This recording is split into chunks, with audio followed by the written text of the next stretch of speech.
NFL is a violent sport. Quarterbacks take some of the toughest hits. Linebackers get ran over by running backs. Safeties knock receivers to the ground right after a catch. To say that the NFL is a violent sport is an understatement. But it's not all bad, because under all of the helmets and behind all of the tough plays are human beings. And as humans, we all have a heart. So from Eric Berry to Jimmy Johnson's Hall of Fame announcement, we count down the most heartwarming moments in NFL history. Starting off, we have one of the most incredible comeback stories in NFL history. The day before he turned 25, former Chiefs safety Eric Berry was diagnosed with Hodgkin's lymphoma, which is a cancer of the lymphatic system. Berry was of course disappointed to hear of his diagnosis, but instead of being scared, he went at that cancer harder than it came after him. He attacked his chemotherapy hard in the offseason, and only 10 months after his initial diagnosis, Berry was cleared to return to the field in an emotional moment at Arrowhead Stadium. And to make this story even more enlightening, Berry was elected to the Pro Bowl, the All-Pro team, and was named the Comeback Player of the Year. Cancer is a serious disease, and according to the National Cancer Institute, about 39.5% of adults will be diagnosed with cancer at some point in their lives. Eric Berry was one of those, and so was former Indianapolis Colts head coach Chuck Pagano. In 2012, Pagano took a leave of absence from the team to get treatment for his leukemia. Pagano missed almost all of the regular season, while Bruce Arians took over as the interim head coach. Pagano was able to return for the final week of the regular season and was given a touching tribute, which prompted a standing ovation from the whole stadium, even from the Texans sideline as well.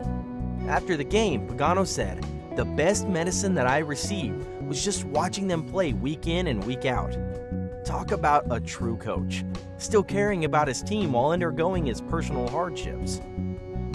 Now, if we're going to talk about being emotional, then let's talk about the tribute the then Washington Redskins had for Sean Taylor after his sudden passing. Sean Taylor was one of the league's rising stars coming into the league. He was a national champion out of Miami, was the 5th overall pick in 2004, and even won a pair of Pro Bowls. Taylor was at home when armed intruders came to his house. Taylor was shot while trying to protect his family. He was sent to the hospital, but he ultimately passed away several hours later. Taylor's passing was a huge shock to the NFL. He was already putting together a promising career, and in the light of violence, Taylor lost his life trying to save his family. At the next game versus the Buffalo Bills, Washington decided to honor Taylor. During the Bills' first offensive play, the Redskins sent out only 10 men, compared to the usual 11, with the safety spot being left blank to honor Taylor. Reed Doty, who stood out in place of Sean Taylor, said it was important for the team to know that Sean was with us that one last time on the field. He'll always be with us. But that was special. On August 29, 2005, Hurricane Katrina, a Category 3, 140-mile-per-hour hurricane, made landfall in southeast Louisiana while destroying most of the Superdome's roof and letting in lots of rain. After the time was taken to make repairs to the stadium, the Saints returned to their stadium for the first game since the devastating hurricane took place. On September 25, 2006, the Saints defense forced the Atlanta Falcons to punt, and on that punt, the power of unity in New Orleans was felt stronger than ever before. Steve Gleason went right up the middle and blocked the punt, and it was returned for a touchdown. The crowd erupted into cheers and was electrified. For those in attendance at that game that day, or those watching from home, the power of that moment was felt by all Louisianans together. Brett Favre was faced with one of his own personal hardships while in Green Bay. Just before Christmas in 2003, Brett Favre's father, Irvin, suddenly passed away at age 58. Favre was struck by this news, but the next day, the Packers played the Raiders on Monday Night Football. Favre said he had 5 minutes to decide whether to take the field. Favre decided to play, and in the game, went off, amassing 311 passing yards and 4 touchdowns, just in the first half alone. On national TV, the Packers smoothly made their way to victory, and after the game, Favre said, I knew that my dad would have wanted me to play. I love him so much, and I love this game. It's meant a great deal to me, to my dad, to my family, and I didn't expect this kind of performance. But I know that he was watching tonight. Al Davis is one of the pioneers of the NFL as we know it today. Before he was the owner of the team, Davis was the head coach of the team from 1963 to 1965 when the team was still part of the AFL. He was well known for his motto of "just win, baby." And under Al Davis's management, the Raiders won 3 Super Bowls in the 1970s and 1980s. So when Al Davis passed away of an arrhythmia, the NFL was sent into shock over his passing. The day after his passing, the Raiders played against the Houston Texans and honored Davis with a decal on the back of their helmets that said Al, and the league honored him with a league-wide moment of silence. Late in the game, the Raiders were hanging on to a narrow lead.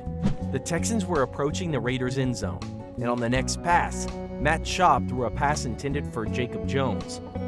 Then, Michael Huff jumped right in front of Jones and picked off Schaub to secure the win for the Raiders, making the moment to honor Al Davis that much more special. Damar Hamlin's sudden collapse on the field on a nationally televised Monday Night Football game between the Cincinnati Bengals and the Buffalo Bills brought in lots of national media coverage. Early in the game, Joe Burrow made a pass intended for T. Higgins. On the ensuing tackle, Damar Hamlin brought Higgins to the ground. But after rising back up after the tackle, Hamlin stood for a second before falling onto his back. During the game, more and more people soon began to realize the intensity of Hamlin's injury. The athletic trainers ran onto the field and gave him the life-saving CPR that he needed to survive. He was then rushed to the University of Cincinnati Hospital, where he stayed for nearly 9 days before being discharged. Thankfully, the quick actions of the medical personnel around him saved his life. Players from both the Bengals and the Bills formed a prayer circle. The media came together in prayer, led by Dan Orlovsky. Orlovsky said, "Maybe this is not the right thing to do, but it's just on my heart that I want to pray for Damar Hamlin right now. I'm going to do it out loud. I'm going to close my eyes, I'm going to bow my head, and I'm just going to pray for him. God, we come to you in these moments that we don't understand, that are hard because we believe that you're God, and coming to you and praying to you has impact. We're sad, we're angry, we want answers, but some things are unanswerable. We just want to pray, truly come to you and pray for strength for Damar." Marquise Goodwin had his own personal encounter with loss and grief when he lost his premature son. His wife had gone into early labor, and his son's lungs were not fully developed and could not sustain breathing on their own. So sadly, he passed away. His wife still urged him to play in the 49ers game that day, and Goodwin honored his late son in an incredible fashion by scoring his first touchdown as a 49er. Jimmy Johnson is known best for being the head coach of the Dallas Cowboys, who won 2 Super Bowl championships under his belt in the 1990s. After a successful career in the NFL, Johnson took up being a sports analyst with the NFL on Fox. While the crew was filming during the halftime of the Packers-Seahawks divisional game in 2020, Johnson was surprised with the life-changing news that he would be elected to the Pro Football Hall of Fame, where he instantly broke down into tears. So yes, the NFL is truly a violent and dangerous sport. So much blood, sweat, and tears go into creating the game that we love. But at the end of the day, we're all humans, and life happens. And it's great to look back on the heartwarming moments that we are given.